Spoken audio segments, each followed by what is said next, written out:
नमस्कार। आज हम बात करेंगे भारत के एक बहुत ही एम्बिशियस प्रोजेक्ट के बारे में। एक ऐसी हरी दीवार जो हमारे देश का भविष्य बदल सकती है। तो चलिए शुरू करते हैं एक सवाल से। ऐसी कौन सी चीज है जो 4 राज्यों में फैली है और हिमालय से भी पुरानी है? सोचा कभी? इसका जवाब है अरावली पर्वत श्रृंखला। एक ऐसा प्राचीन रक्षक जो आज खुद अपने अस्तित्व के लिए लड़ रहा है, और इसी संघर्ष की कहानी को हम आज समझने वाले हैं। तो सवाल ये उठता है कि ये प्राचीन रक्षक हमारे लिए इतना जरूरी आखिर है क्यों? देखिए, ये सिर्फ पहाड़ों की एक श्रृंखला नहीं है। ये तो भारत के लिए एक जलवायु ढाल की तरह है। जरा सोचकर देखिए, गुजरात से दिल्ली तक करीब 800 किलोमीटर लंबी ये श्रृंखला एक बहुत बड़े मौसम नियंत्रक की तरह काम करती है। ये मानसून के बादलों को पूर्व की तरफ यानी शिमला और नैनीताल की ओर धकेलती है, और इसी वजह से हमारी नदियों और मैदानों को पानी मिलता है। और सर्दियों का क्या?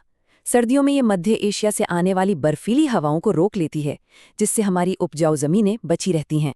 लेकिन आज ये प्राचीन दीवार, ये रक्षक, खुद मुश्किल में है, और इसका सबसे बड़ा दुश्मन है भूमि क्षरण, यानी हमारी जमीन का धीरे धीरे बंजर होते जाना। और सुनिए, ये कोई छोटा मोटा खतरा नहीं है। इसरो की एक रिपोर्ट बताती है कि भारत का करीब करीब 1/3 हिस्सा, यानी 29.7% भूमि क्षरण का शिकार हो चुका है।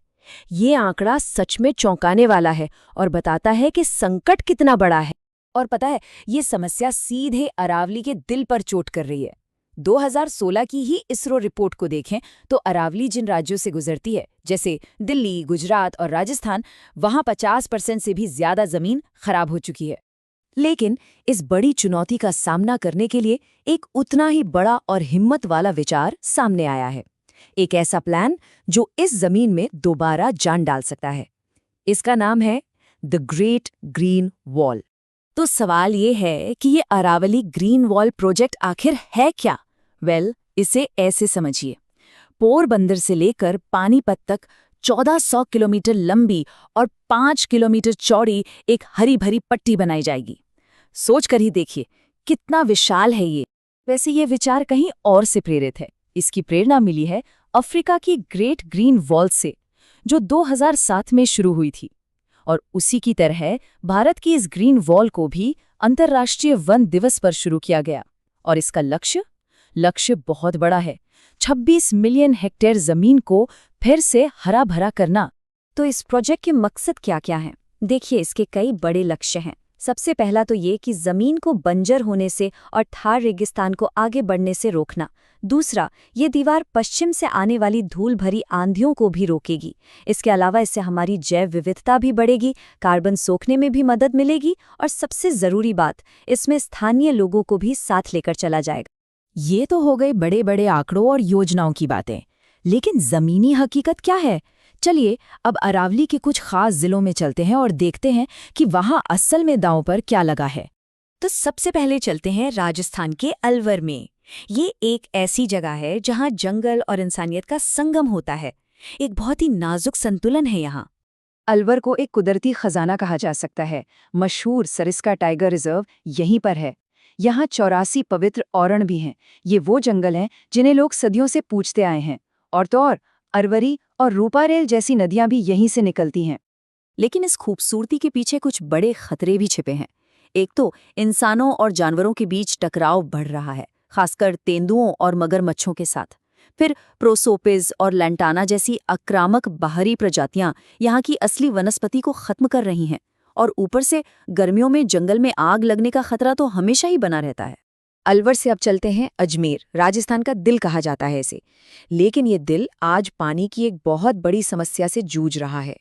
देखिए, अजमेर की अहमियत सिर्फ सांस्कृतिक नहीं है, बल्कि कुदरती भी है। यहाँ की नागपत्थर श्रृंखला थार रेगिस्तान को रोकती है। अजमेर शरीफ दरगाह और पुष्कर झील जैसे पवित्र स्थान यहीं हैं। लूनी नदी का सफर भी यहीं से शुरू होता है, और टोटगढ़ रावली वन्यजीव अभयारण्य भी यहीं पर है। लेकिन यहाँ की सबसे बड़ी चुनौती है पानी की किल्लत। गैर कानूनी खनन ने पहाड़ों को खोखला कर दिया है। इससे जमीन के नीचे के पानी के स्रोत सूख रहे हैं, और जंगलों की कटाई इस समस्या को और भी बढ़ा रही है। तो ये सब चुनौतियां देखकर सवाल उठता है कि क्या कोई उम्मीद बाकी है? क्या एक हरा भरा भविष्य मुमकिन है? चलिए देखते हैं कि ये ग्रीन वॉल अपने पीछे क्या छोड़कर जा सकती है।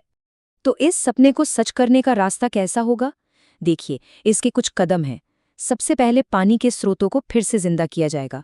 शुरुआती दौर में 75, फिर वहां के असली यानी स्थानीय पेड़ लगाए जाएंगे ताकि जैव विविधता वापस आए।